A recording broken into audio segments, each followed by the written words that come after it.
Second Chronicles, First Chronicles. Amen. We're getting ready for God to do the amazing. Amen. First Chronicles, chapter number 4. First Chronicles, chapter 4, verse 9 and 10.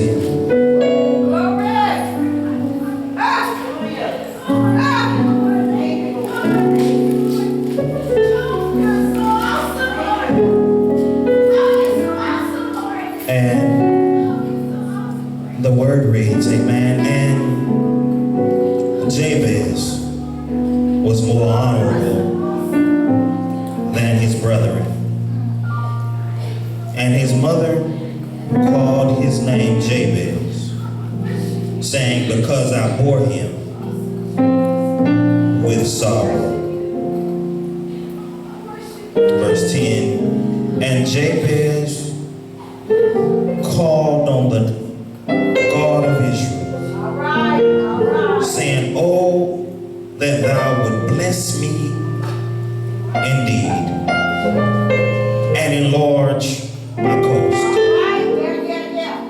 and that thine hand might be with me, and thou would keepest me from evil,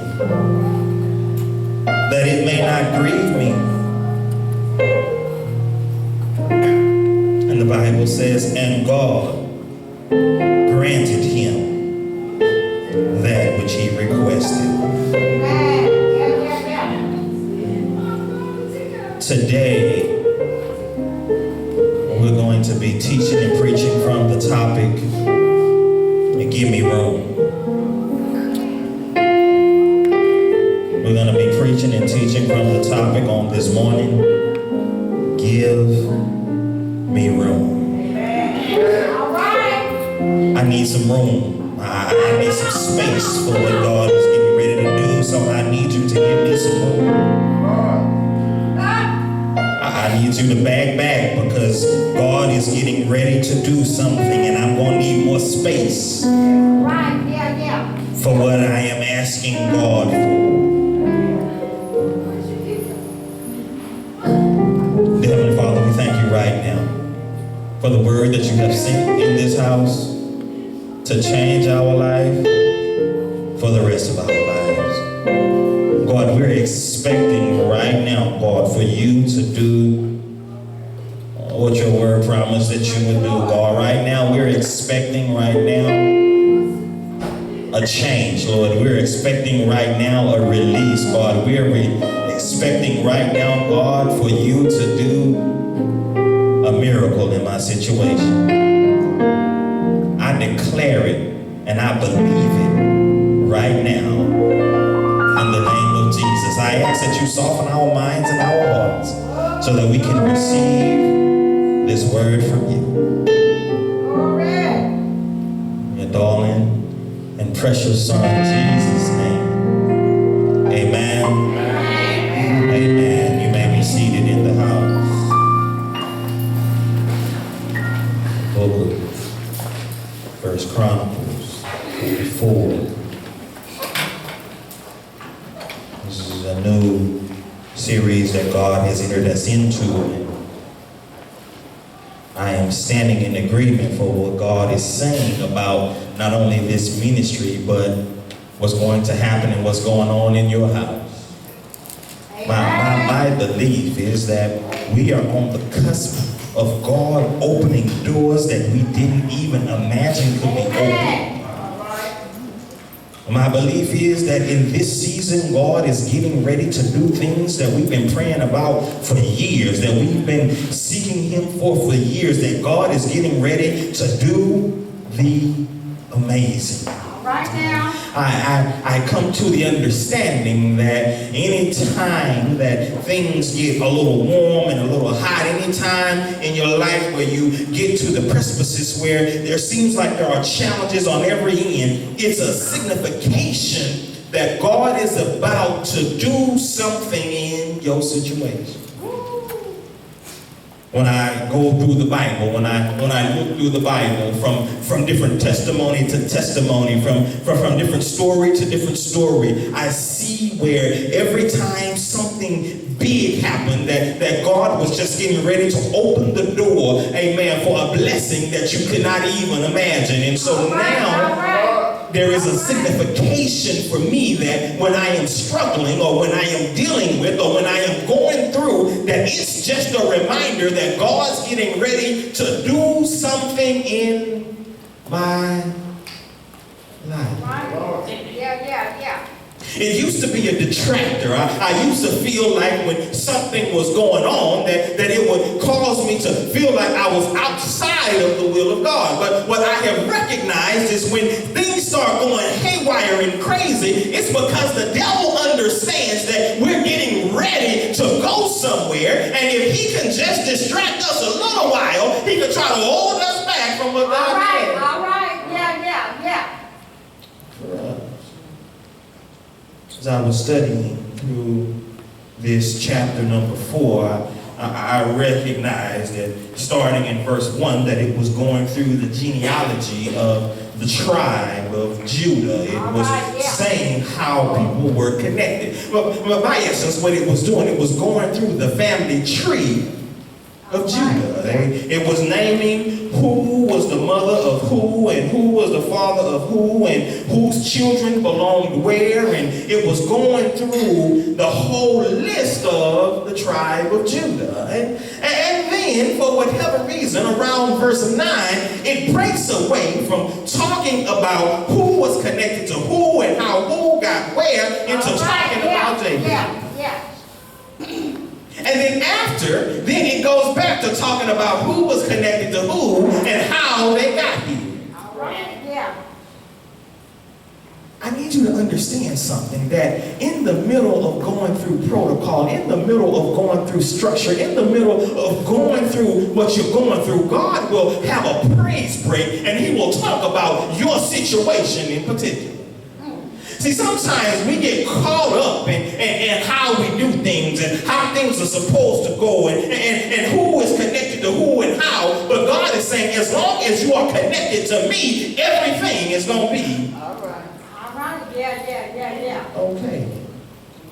Jabez, the story of Jabez, the prayer of Jabez, actually gives us a break away from going through the genealogy of the tribe of Judah. It breaks away so that we can understand that no matter who you're connected to, as long as you're connected to God, things are going to be okay. And it started out in verse 9 that Jabez came about because his mother bore him in pain.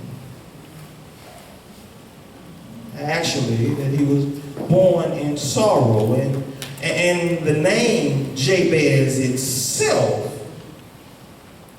was a reflection of the situation that he was born in. For Jabez himself actually means sorrowful. Right. And sometimes in our life, we look at what somebody else has called us and allow it to stop us from moving forward. Come on now. We look at how we were named. We look at what other people said about us. We look at how other people felt about us, and we allow it to dictate who we are, how we are, and how we respond. Jabez was named after his situation. As a matter of fact, Jabez wasn't even named out of his situation. Jabez was named after the situation of his mother. Right. See, I want you to know something. Some people are going to label you or try to label you, not based off of who you are, but based off of what they went through. And if you allow yourself to get caught up in how somebody else feels about you, you will not make it to the place that God had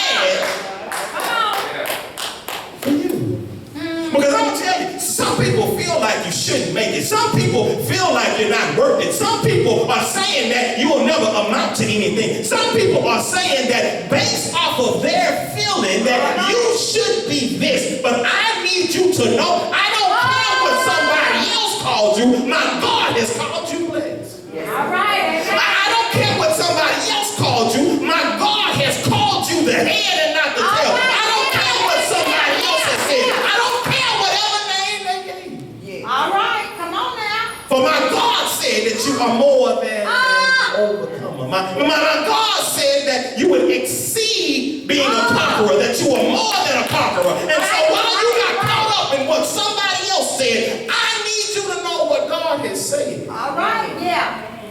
About your situation. Many of us have lost track. We've lost our way. We've lost our focus because we have defined ourselves by how other people have defined us. All right. Yeah.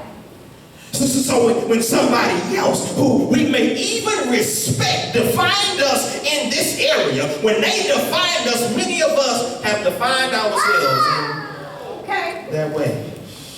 I will tell you, when back in the day when I was a little younger and I would go out and play places and do different things, amen, on the basketball court, I would give people names. And so we would actually give people names for whatever the reason may be. We would give them a name and we would call them this name. And eventually we would say it so much that they would refer to themselves by the name that we gave them. Yeah. And these weren't nice names, I want to tell you. These weren't the type of names that I would like to repeat here at church. We would give them names and they would begin to refer to themselves. And their friends would refer to them by the names we gave them. We didn't know them from Adam. We didn't know their story, who they were. We just decided, I'm going to call you this. Right. Been there.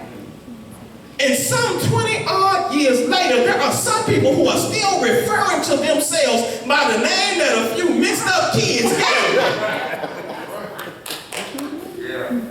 And we laugh, but the reality of it is somebody defined us a long time ago by their standards, and here we are, 30, 40, 50 years old, and we are still tied to the name that somebody else gave us. But it's time now for us to respond and answer to the name that God gave. All right. Yeah. It's time now for us to break away from what other people thought at the time that they were going through what they were going through, and for us to be defined by the word. See, the definition in this time frame by your name really meant a lot. It really carried weight. It had significance. Now we name people after drinks, and we name people after vehicles, and we name people after whatever other God reason why we'll do it. But in this particular time frame, a name truly meant something. It had significance as to who you were. And people would know by your name what the expectations were on your life. But Jabez had made up in his mind that I am not going to be defined by what my mother was going through at the time. I'm going to be defined by what the Word of God says. So much so that this Bible, in the middle of them going through the genealogy of the tribe of Judah, they never talked about they never talked about Jabez's mother. They never talked about who he begat or where he came from. They just stopped all of it and talked about what Jabez was getting ready to do. Let me tell you something. Stop being worried about what everybody else is doing. So stop getting tied up with what everybody else is doing. And know that while everybody else is doing this, that, or the other, that God has a plan for your life. And you don't have to stay bound by what everybody else is doing, but you can step into the fullness that God has for you. But you got to have in your mind that regardless of what everybody else is saying, regardless of how everybody else is doing it, regardless of what everybody else thinks, that you are going to trust in what God has said about your situation. And I don't care who has said it, I am going to tell you that the word of the Lord is going to reign true. All right. Jabez, name means sorrowful. But look at this. I want you to hear what it says. It says, but Jabez was more honorable than his brother. It quite simply just means that Jabez was different from the crowd. That Jabez had separated himself from the crowd. All right. And I want to tell you, in this season, if you truly want to reach what God has for you, you're going to have to separate yourself from All the right, crowd. yeah. You don't have to move away from just how everything else is going, because let me tell you something, the way that God is getting ready to bless you. See, we always talk about we want miracles and we want signs and wonders. I want to tell you that when you are stuck in the crowd, you're not ready for the miracle. You're not ready for what God is getting ready to do, because you're just going along how everybody else is going along. But when you step out and say, I understand what everybody else is doing, but I'm going to trust that God is going to bring me through. I need this miracle that's not going to line up with what everybody else is doing. My expectation. See, when I start talking about giving me space, it means that my expectation is changing. It means that I can't just go for status quo, that I can't just be average, because that's not what God made me to be. I need room because God is getting ready to do something. And until I'm ready to get some extra space in my life, I will stay stuck in All right. the crowd. I will stay stuck receiving the same thing I've been receiving. I will stay stuck going through the same cycles that I've been going through. But I need some room right now, because God is getting ready to do something that will not be able to be contained in the little small crowd that I've been tied up with. He's getting ready to do something, and I got to get some space so that I can receive what it is that he's getting ready to do. And look at this. In verse 10, it says, and Jabez called on the God of Israel, saying, oh, that you would bless me. All right. Indeed. Jabez started to seek out for God. He said, and with all that was going on, with how they named him, with what was going on with his brethren and all that, with all that going on, it says that Jabez took the time out. Jabez took the time out to sit there and say, Lord, would you bless me indeed? He said, would you bless me indeed? And I don't know about you, but I stand in the need of a blessing that only God can supply in my life. See, I'm at a place now where it ain't, I know you want to help, and I know you want to look out for me, but this type of blessing that I need right now, only God can answer. Only God can do what I need him to do right now. And Jabez was saying, I know you my brother, but right now, what I need, only God can fix. Only God can heal. Only God can deliver. I need a blessing that can only come. All right, from God. See, I had to learn in my life, in my short lifespan, that I have to be careful when people bless you, because when people bless you, they come back to you. Come on.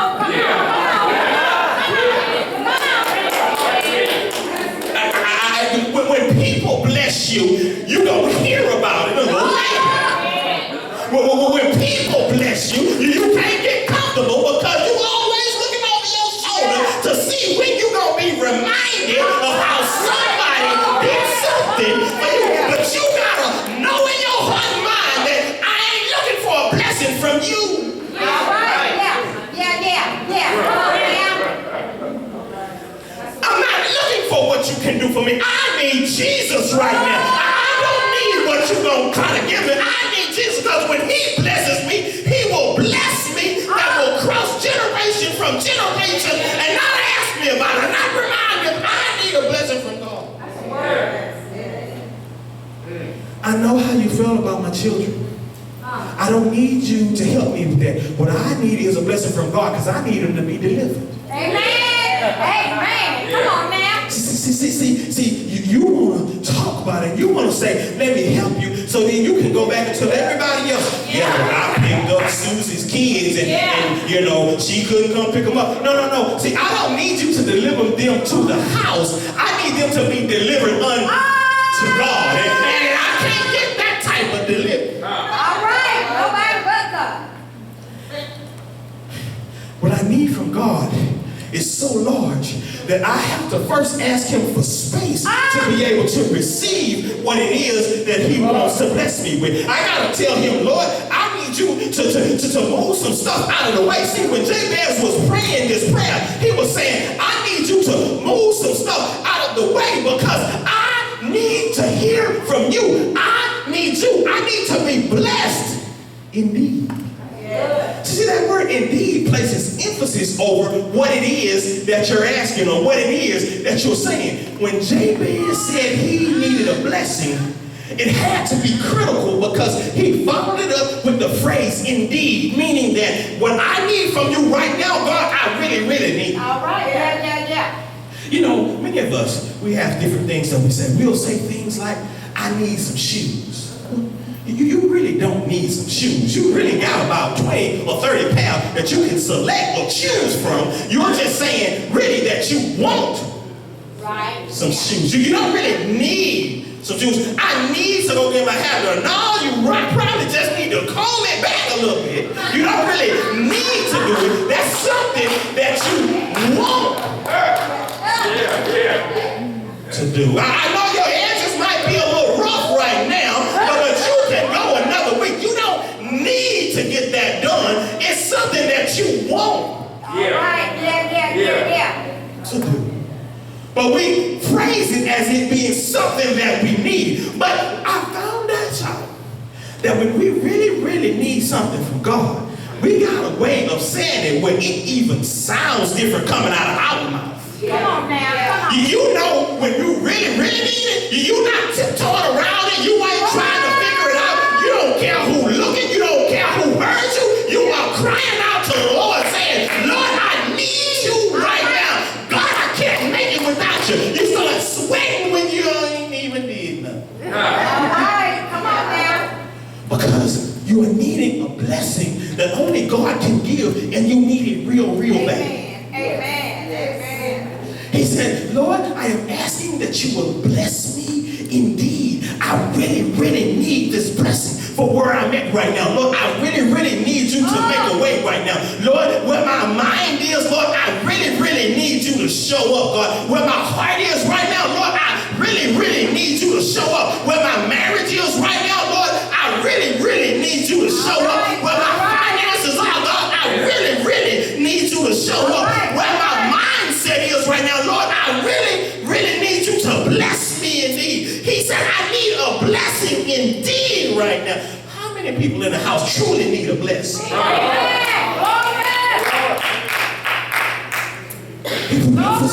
He says, Lord, I need you to bless me indeed. This is big. This is serious. This ain't the type of stuff I need to talk about with other folks. This is some one-on-one type stuff that I need you to work out in my life. And Lord, I need you to bless me indeed. He said, I need you. This is serious. I need you to bless me indeed. I need it right now. I can't wait any longer, Father. I need it. I need you to bless me. And he says this. He says, and enlarge my coast. He says, enlarge my coast. The third time he says, and enlarge my coast. Now in my studies, I spent a little time with trying to fully understand what God was saying and what the scripture meant. And this first word, enlarge, actually stems from a word in the Greek called rabbi. And rabbi actually means, in a connotative sense, that it's something that he needs the Lord to do over and over and over again. Meaning that when he was making this request, when he was asking the Lord to enlarge his territory, he wasn't just saying, Lord, I need this to be a one-time thing. He was saying, God, I need you to do it again and again And again, see, some of us have been settled or okay with something just happening one time. There is something when you are filling out your auto pay where it says, is this a one-time situation, or do you want to save this account number so that we can pull from it over and over again? And many of us check the box that says, this is a one-time thing. I just need you to deduct this right now. And many of us have come to the Lord saying, Lord, if you can just get me out of this one. All right. Hello. Lord, if you could just get me out of this one. Lord, if you would just release me out of this one. If we understand it truly, we can ask the Lord, not Lord, can you just get me out of this one, but Lord, can you release me from this situation? All right. Come on. See, I don't want to have to turn around and go back to it. I need the Lord right now to set me free. And the Bible says, who he set free is free indeed. He said, he who I have released have been released indeed. And I need that type of blessing in my life. I don't need a one-time fix. Lord, I need you right now to enlarge the situation. He was asking the Lord, I need you to expand where I'm at right now. And there were some literal things that's tied up in these three words. And there were some literal things, but there was also some physiological things that were tied up. There was also some mental things that were tied up in what Jabez was saying when he was asking the Lord to increase his faith.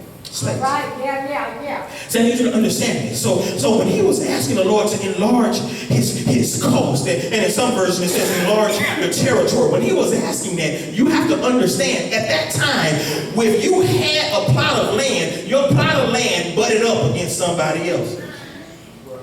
See, for those of you who are from the country, you may understand this. And for those of you who not, you might not get it. But in the country, there is a line where on this side of the line, the property belongs to you, and on the other side of the line, the property belongs to somebody else. Amen.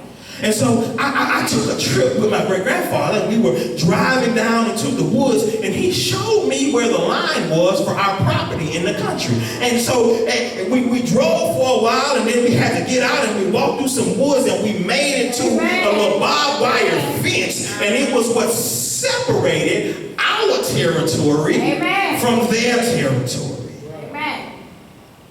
What am I saying? Well,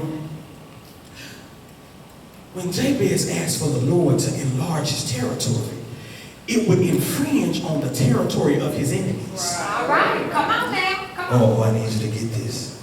I need you to get this. That if I am going to enlarge the space that I'm in, it's going to cause me to have a conflict with my enemy. All right, yeah. See, I'm not saying that our neighbors in the country were our enemies. What I am telling you, though, is that in this time, the way the territories were set up, if he was going to advance forward, that meant that there was going to have to be a fight that was going to be associated with it.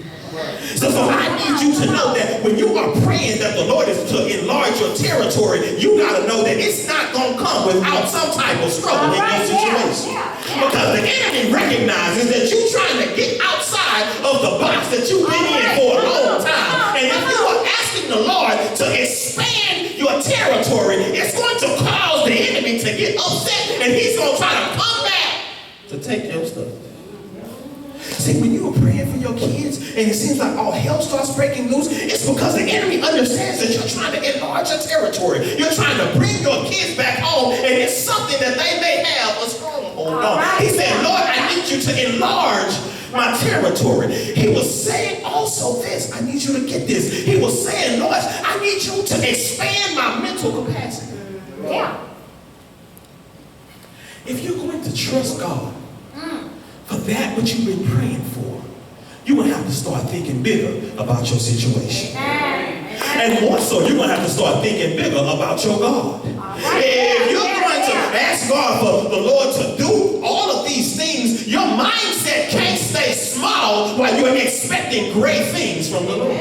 You got to begin to expand how you are looking at the situation. It can't be all just about you. When you're saying, Lord, when you expand my territory, you got to start thinking bigger than that. If there are any business business owners in the house, I need you to hear this, because see, when you was working for somebody, you were receiving a paycheck. But when you start saying, Lord, would you expand my territory, because I want to own my own business, I want to do all of this stuff, it means now that you just can't think about you. You got to think about the future for the business. You got to think about the employees that you have, and you got to think about the customers that God is going to send your way. Your mindset has to expand beyond just. All right. Yeah. I remember when I was telling the Lord, and I was young, I was telling the Lord, Lord, I want a family. God, I'm asking, oh, bless me with a family. I want a family. But for me to get to the place where I could have a family, I had to enlarge my mindset, because it wasn't just about me. It would be no longer how I felt about a situation, but now it included some people who expected to be able to eat it. All right. Yeah. It included some people who expected to turn the water on and water to come out and be able to last long enough to get them clean. All right. Come on, man. Come on. My situation, I had to expand how I was thinking mentally, because listen, if God blesses you, how you're asking